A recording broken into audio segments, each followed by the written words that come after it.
Welcome dear students, आप सभी का स्वागत है हमारे यूट्यूब चैनल पे।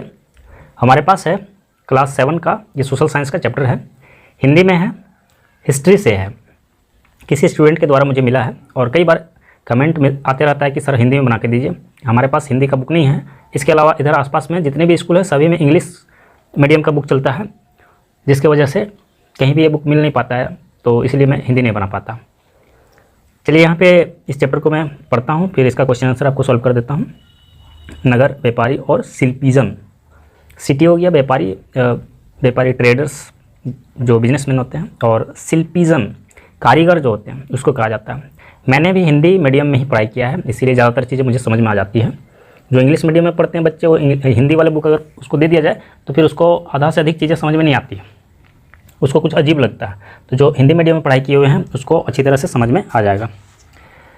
कुछ वर्ड्स जो इस चैप्टर में यूज हुए हैं वो इस तरह के हैं। शहरीकरण। शहरीकरण का मतलब है कि गांव विकसित होकर के शहर बन गए। राजधानी शहर।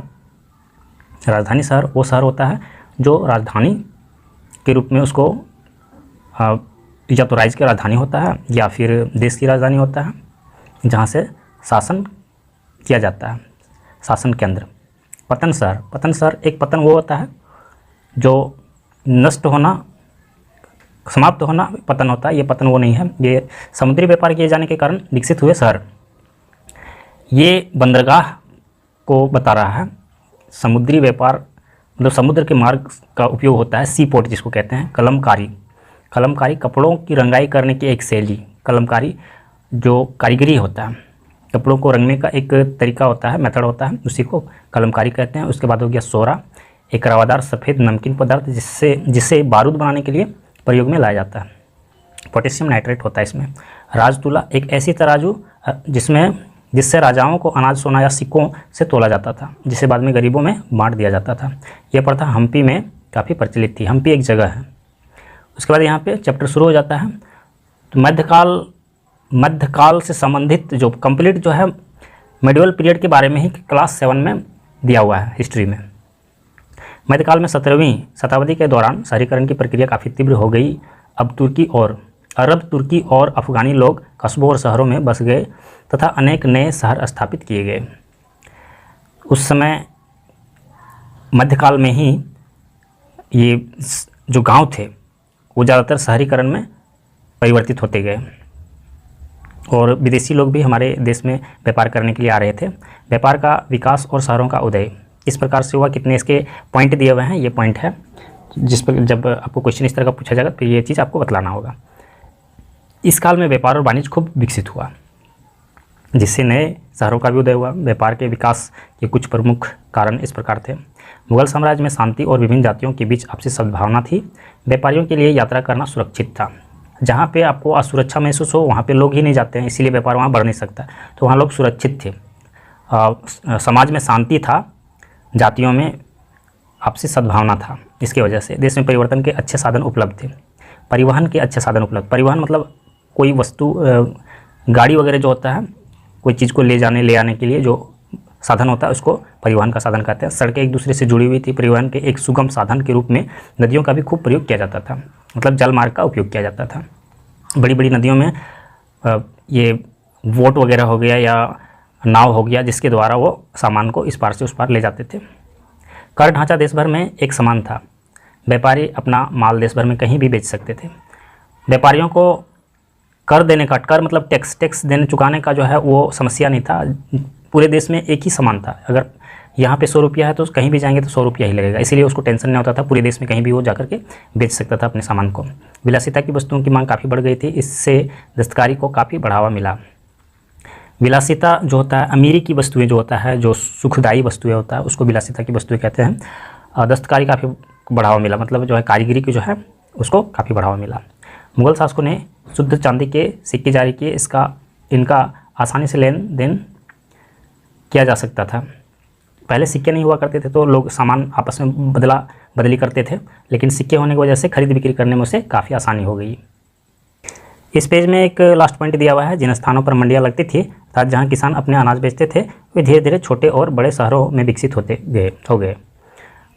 इसका मतलब है कि विकास जब होता है तो गांव से बड़ी मंडियां और शहरों में विकसित हो जाते हैं। इस काल के इतिहास की स्रोत सामग्री, मतलब इस समय की जानकारी हमें कहाँ से मिलती है। भारत की यात्रा पर आए विदेशी यात्रियों द्वारा प्रस्तुत विवरण इस काल के इतिहास की प्रमुख स्रोत सामग्री है। उस समय भारत में जो लोग आए थे वो उसकी चर्चा किए, अपने बुक वगैरह में लिखे हैं। सभी लोग तो लेखक नहीं थे, लेकिन कुछ लोग तो जरूर थे, और उनके साथ आने वाले लोग कुछ न कुछ ऐसे होते थे जो उन चीज़ों को उल्लेखित करते थे। उन्होंने अनेक नगरों और शहरों की यात्राएं की तथा अपने विवरणों में उन्होंने उन शहरों की खुशहाली का विस्तृत विवरण किया। ऐसे कुछ यात्रियों में फादर मानसरेट, रॉल्फ फिश और डोमिंग पेस के नाम उल्लेखनीय है। जब आपको पूछा जाएगा इन लोगों के नाम तो आपको यही सब नाम बतलाना होगा। हांदे द्वारा तैयार किए गए नक्शे भारत के व्यापारिक शहरों के बारे में उपयोगी जानकारी प्रदान करते हैं।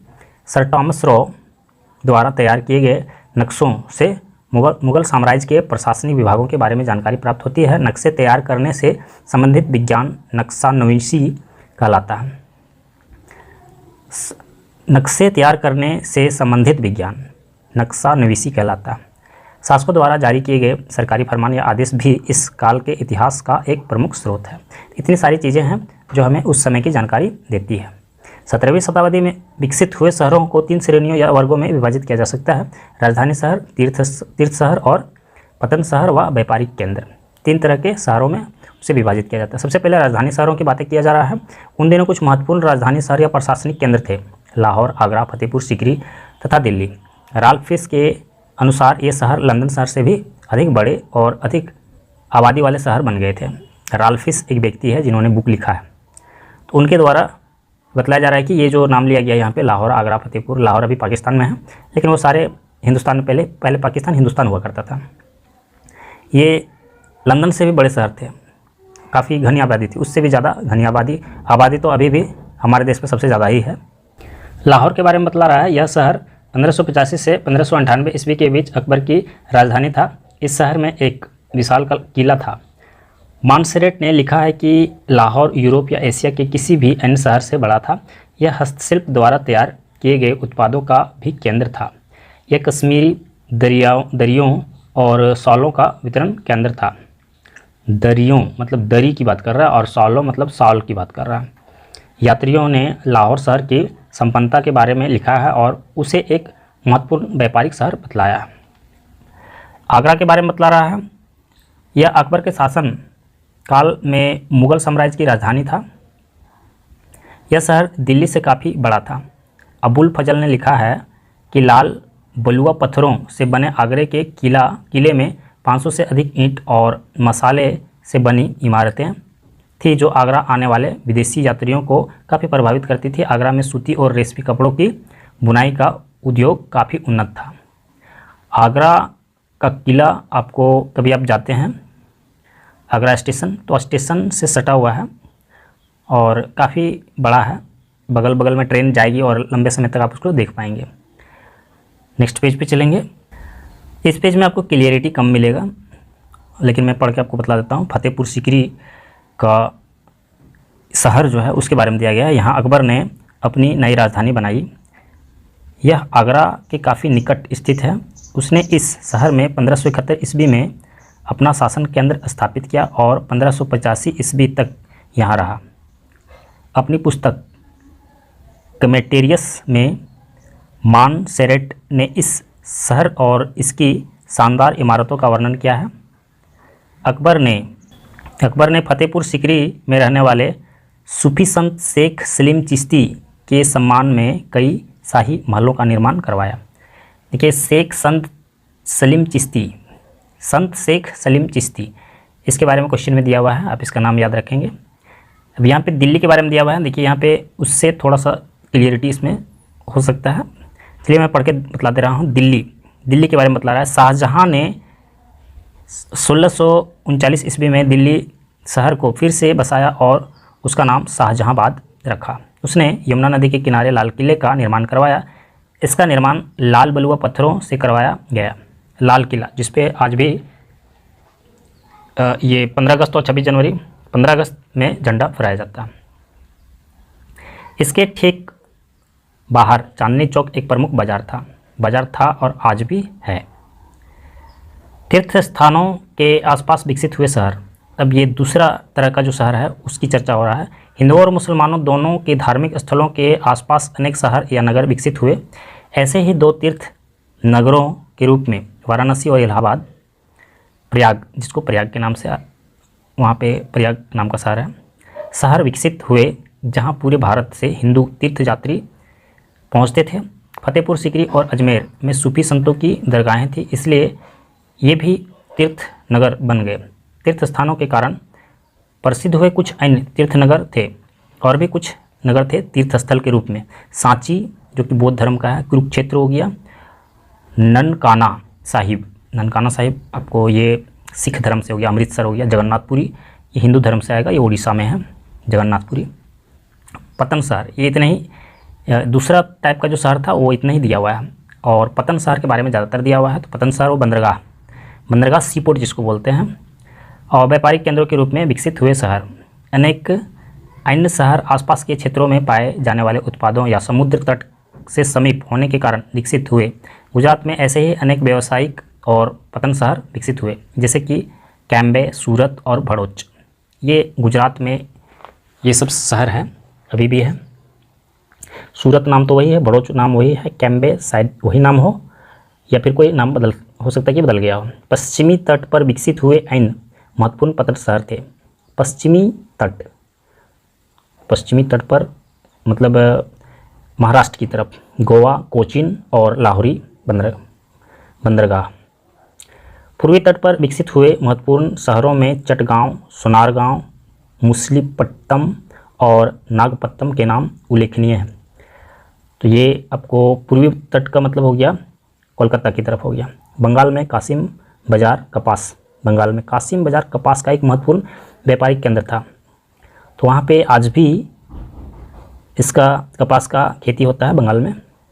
पटना में अंग्रेज़ों ने कपास से बनी वस्तुओं के भंडारण और छँटाई के लिए एक कारखाना स्थापित किया। बिहार में सोरा प्रचुर मात्रा में पाया जाता था। सोरा खरीदने के लिए अनेक विदेशी व्यापारियों के वहाँ आने जाने के कारण पटना एक संपन्न शहर बन गया। एक ऐसा वस्तु है सोरा जो बारूद में उपयोग होता था, इसीलिए विदेशी लोग यहाँ पे आया करते थे, और इस कारण से पटना काफ़ी विकसित शहर बन गया था।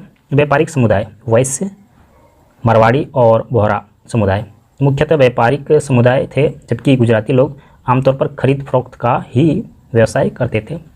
दक्षिण भारत में चेटियार समुदाय प्रमुख व्यावसायिक समुदाय थे। तो ये जितने भी नाम लिए गए हैं तो आज भी वो उसी कैटेगरी में है, वो व्यावसायिक कार्य ही करते हैं।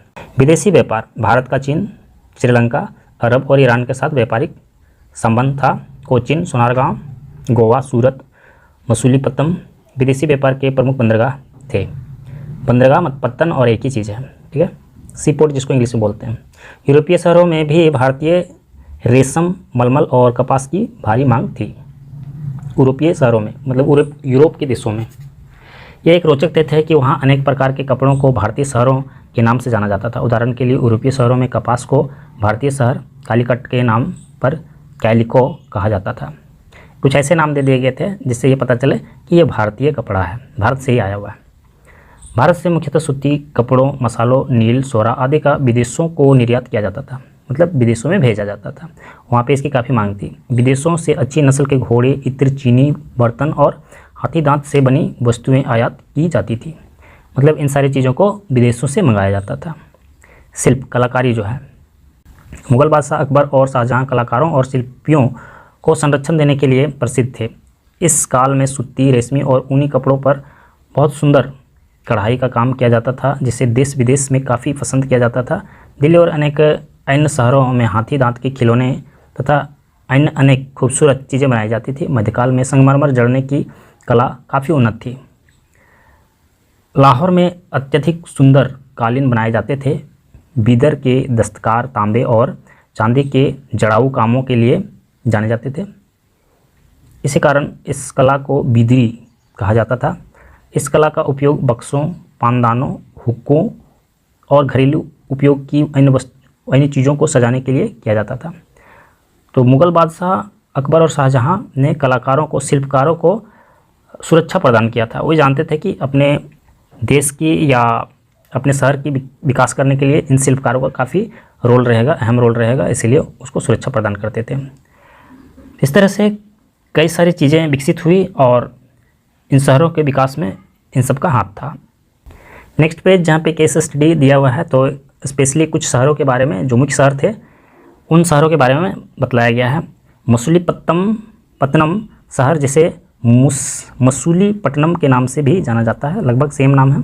आंध्र प्रदेश के कोरोमंडल तट पर स्थित यह सातवाहनों के काल में पूर्वी समुद्री तट पर एक प्रसिद्ध बंदरगाह था।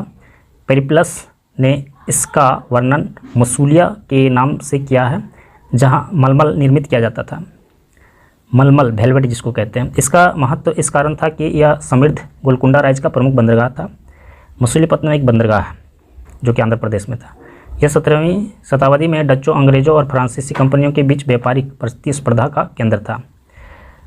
प्रतिस्पर्धा मतलब प्रतियोगिता। तो इन लोगों में कई विदेशी लोग उस समय आकर यहाँ पे बसे हुए थे। अंग्रेजों ने 1633 ईस्वी में मसूलीपट्टनम में एक फैक्ट्री स्थापित की। डचों की भी मसूलीपट्टनम में एक व्यापारिक बस्ती थी।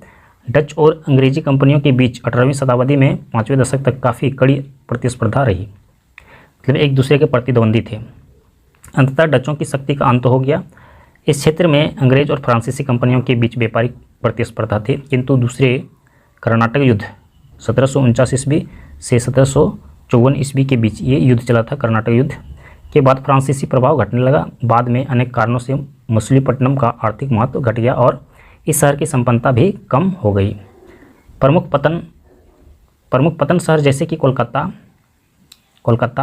जिसे कलकत्ता के नाम से पहले का नाम कलकत्ता था, चेन्नई जो कि मद्रास कहा जाता था, और मुंबई जिसको मुंबई कहा जाता था, धीरे धीरे विदेशी कंपनियों के आकर्षण का केंद्र बनते गए। मसूलीपट्टनम कलमकारी कपड़ों के लिए प्रसिद्ध रहा। कलमकारी मतलब एक शिल्पकारी कला था। कलम का अर्थ है कलम के समान नुकीली उपकरण जिससे कपड़ों पर बॉर्डर बनाया जाता था, और कारी का अर्थ है कारीगरी। मसूलीपट्टनम अपने दरी और पर्दा उपयोग के लिए भी जाना जाता था। दरी और पर्दा उद्योग के लिए भी जाना जाता था। यहाँ से वस्त्र और मसालों का खूब व्यापार होता रहा। मसूलीपट्टनम के दस्तकारों द्वारा बनाई गई दरियाँ यूरोपीय देशों को भी निर्यात की जाती थी। वर्तमान में मसूलीपट्टनम और निकट के क्षेत्रों के कुछ महत्वपूर्ण स्थान हैं: मंगनापुरी तट, पांडुरंग स्वामी मंदिर और मसूलीपट्टनम चर्च। आगे यहाँ पे एक और शहर के बारे में दिया हुआ है, ये भी बंदरगाह ही है, सीपोर्ट है, सूरत, जो कि आज के समय में भी बिजनेस व्यापार शहर कहा जा सकता है। सूरत भारत के पश्चिमी तट पर स्थित एक प्रमुख बंदरगाह है। यह तापी नदी के मुहाने पर स्थित शहर है। मुगलों के शासनकाल में यह भारत का प्रमुख व्यापारिक शहर बन गया। यहाँ एक शाही टकसाल भी थी। मक्का जाने वाले तीर्थयात्री मुख्य रूप से इसी पतन में आते जाते थे। मुगलों के शासनकाल में सूरत की संपदा और खुशहाली शीर्ष पर पहुँच गई। सूरत के कपड़े रेशम और सोने की जरी के लिए प्रसिद्ध थे। जैसा कि यहाँ पे बतलाया जा रहा है, मुगल शासनकाल में सूरत शहर जो है काफ़ी समृद्ध शहर बन गया था। वहाँ पे रेशमी कपड़े का काम होता था और सोने की जरी, तो सोने को कपड़ों में जड़ा जाता था, तो उस तरह के उसके पन्नी हो या इस तरह के कुछ पतले पतले तार जैसा हो, इसलिए ये प्रसिद्ध था। स्थानीय कारीगरों के विदेशियों के संपर्क में आने पर फैशन और डिज़ाइन दोनों में काफ़ी बदलाव आया। इससे विभिन्न प्रकार के रंगों का प्रयोग बढ़ गया। बहुमूल्य रत्न व मणि आदि को जड़ने का काम सूरत में विशेष रूप से विकसित हुआ। अपना जो तरीका था, जो कारीगरी था, वो तो था ही, और विदेशी लोगों से मिलने के बाद उसमें और भी बदलाव आया, उसके डिज़ाइन में बदलाव आया। पुर्तगालियों ने अंततः सूरत के व्यापार पर कब्जा कर लिया। इस तरह की समस्याएं समय समय पे आती रही है और भविष्य में भी इस तरह की समस्याएं आती रहेंगी।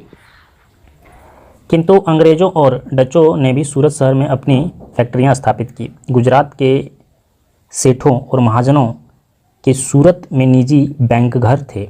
वास्तव में उनकी प्रतिष्ठा इतनी अधिक थी कि उनकी हुंडियों को मिस्र और इराक सहित अन्य देशों के साहूकार भी मान्यता देते थे।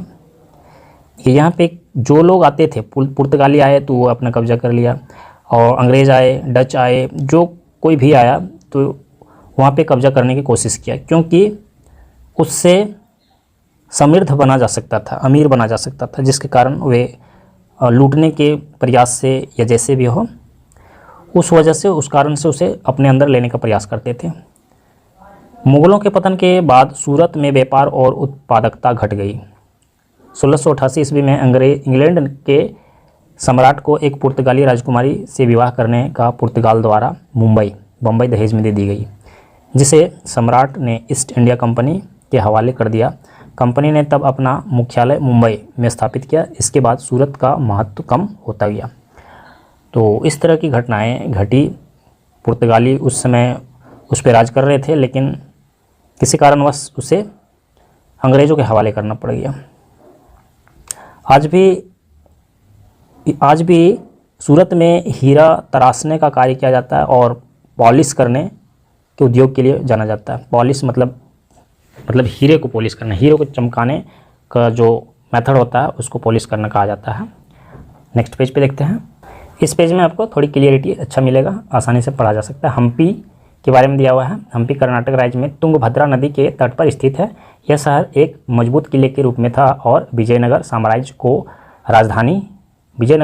की राजधानी था। इस साम्राज्य की स्थापना संगम के दो पुत्रों हरिहर और बुक्का द्वारा 1336 ईस्वी में की गई। देखिए यहाँ पे अब साउथ इंडिया की तरफ की बात कर रहा है। तो उस समय राजा कृष्णदेवराय का यहाँ पे एक पिक्चर दिया गया है। तो राजा कृष्णदेवराय काफ़ी विख्यात थे और इसका जगह जगह पे बुक में आपको कहानी मिलेगा। इसके साथ तेनालीराम करके एक मंत्री था इसका, जो काफ़ी बुद्धिमान था, उसकी कहानी हमेशा ही मिलता है। तो उसमें राजा जो था यही था, राजा कृष्णदेवराय। कृष्णदेवराय कब से था? 1509 ईस्वी से 1530 ईस्वी तक था। विजयनगर साम्राज्य का महानतम शासक था।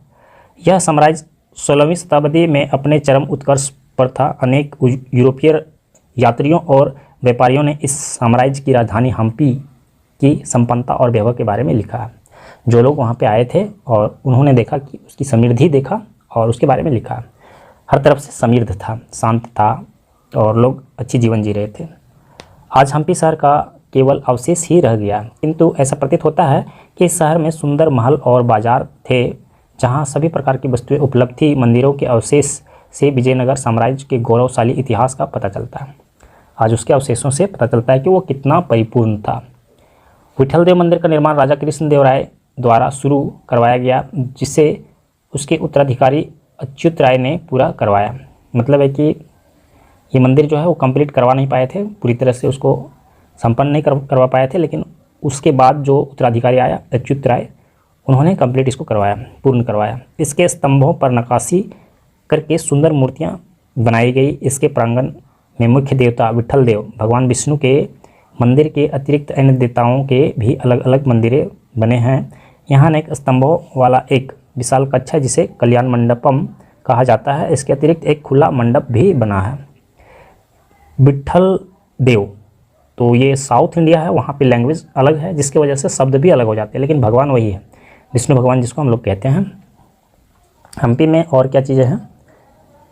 हम्पी में उग्र नरसिंह भगवान की 21 फीट ऊंची मूर्ति है। यह विरूपाक्ष शिव मंदिर के निकट स्थित है। यहाँ के एक शिलालेख में कहा गया है कि यह मूर्ति कृष्णदेवराय के शासनकाल में एक ही चट्टान से तराश कर बनाई गई थी। तो साउथ इंडिया के जितने भी मंदिरें हैं, लगभग ज़्यादातर मंदिर जो है वो पत्थरों के द्वारा नक्काशी किए गए हैं, उसको ही काट करके, एक पत्थर को काट करके बनाने का प्रयास किया गया है। ज़्यादातर मंदिरें वैसे ही है। रथ या हम्पी, रथ मंदिर जिसको बोलते हैं, हम्पी के भग्नावशेष, उसके अवशेष यहाँ पे दिखाए गए हैं। और आगे दिया गया है, यहाँ एक विजय भवन भी निर्मित किया गया है। इसे राजा कृष्णदेवराय ने उड़ीसा राज्य पर अपनी विजय के उपलक्ष्य में बनवाया था। इस स्थान पर नवरात्रि और दशहरा समारोहों को अत्यधिक भव्य रूप से मनाया जाता है। इन समारोहों में राजा भी उपस्थित होते थे, जिससे समारोह की गरिमा और भी बढ़ जाती थी। तो ऐसी जगहों पे आज भी उसी तरह से मनाया जाता है इन त्योहारों को। रानी का स्नानागार, कमल महल और हाथियों को रखे जाने के स्थान हम्पी के कुछ अन्य भव्य इमारतें हैं। तो ये स्नानागार मतलब उनके जो नहाने वाला जो रूम बना हुआ था तो वो काफ़ी भव्य था। उसके बाद हाथियों को रखने वाला जो जगह बना हुआ था। कर्नाटक सरकार प्रतिवर्ष विजयनगर महोत्सव आयोजित करती है और हमें विजयनगर साम्राज्य के गौरवपूर्ण इतिहास की याद दिलाता है। हम्पी को विश्व धरोहर स्थल घोषित किया गया है, तो वहाँ पे आप देखने के लिए भी जा सकते हैं, लोग वहाँ घूमने के लिए जाते हैं, देखने के लिए जाते हैं। तो ये दिया गया है, विजयनगर के बारे में दिया गया है। विजयनगर साम्राज्य के बारे में विदेशी यात्रियों द्वारा प्रस्तुत विवरण। इटली का यात्री निकोलो कोंटी, ठीक है, 1420 ईस्वी के आसपास विजयनगर की यात्रा पर आया। अपने यात्रा विवरण में उसने लिखा है कि विजयनगर बहुत संपन्न और धन धान्य से पूर्ण राज्य था।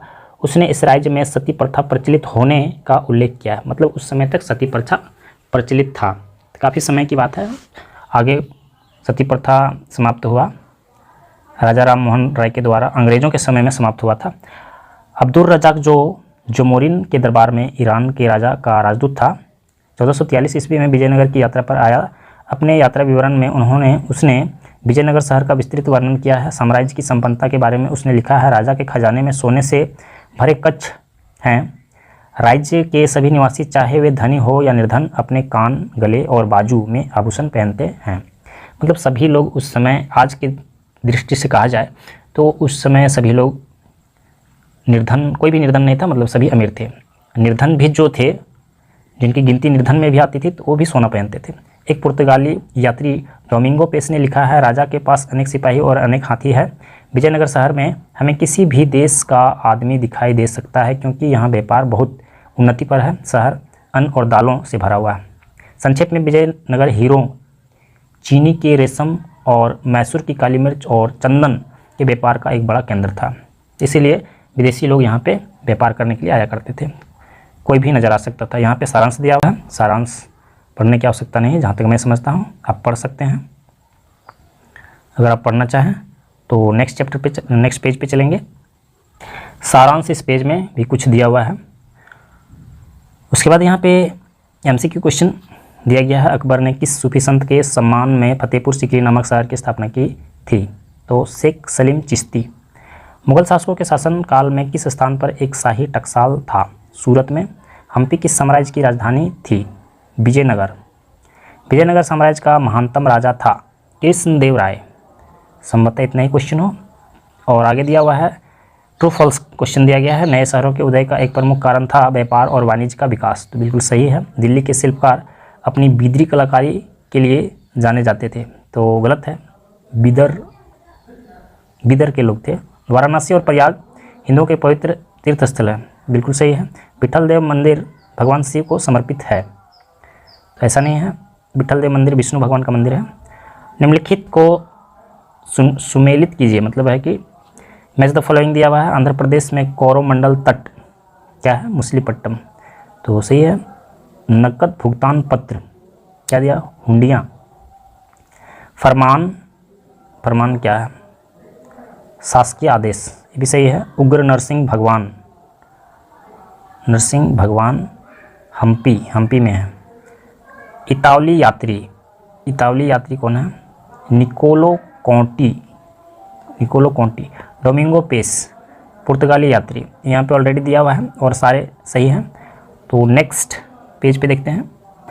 और ये अंतिम पेज है, आपको क्लियरिटी यहाँ पे ठीक ठाक मिल रहा होगा। ये आपको शॉर्ट क्वेश्चन दिया गया है, शॉर्ट क्वेश्चन, और यहाँ पे दिया गया है लॉन्ग क्वेश्चन। शॉर्ट क्वेश्चन 5 है, लॉन्ग क्वेश्चन 4 है। इसके बाद प्रोजेक्ट और क्रियाकलाप दिया हुआ है, जिसको शायद एग्ज़ाम में आता हो। मैं आपको क्वेश्चन आंसर करवा दूंगा। यहाँ पे देखिए, क्वेश्चन आंसर में कभी कुछ बदलाव आ जाता है, तो जिसकी वजह से मैं आपको डिस्क्रिप्शन बॉक्स में दे देता हूँ। तो इन सारे क्वेश्चन का, शॉर्ट क्वेश्चन और लॉन्ग क्वेश्चन का आंसर जो है मैं आपको डिस्क्रिप्शन बॉक्स में दे दूँगा। कभी स्टूडेंट जो है बोलते हैं कि सर आप छोटा आंसर दीजिए। कभी ऐसा हो कि अगर जितना बड़ा मैंने आंसर दे रहा हूँ, अगर मुझे और उससे सूटेबल और छोटा आंसर बनाने में मैं बना सकूं, तो फिर मैं आपको उसमें मैं छोटा कर सकता हूं, क्योंकि अभी स्क्रीन पे दे देता हूं। क्या होता है कि वो बाद में चेंज नहीं हो सकता। इसीलिए मैं आपको डिस्क्रिप्शन बॉक्स में इन सभी क्वेश्चन का आंसर दे देता हूं। अगर हमारा वीडियो आप लोग के लिए हेल्पफुल होता है तो आप हमारे वीडियो को लाइक कीजिए, हमारे चैनल को सब्सक्राइब करके अपने दोस्तों के साथ शेयर कीजिए। नेक्स्ट चैप्टर के साथ नेक्स्ट वीडियो में फिर से मिलेंगे।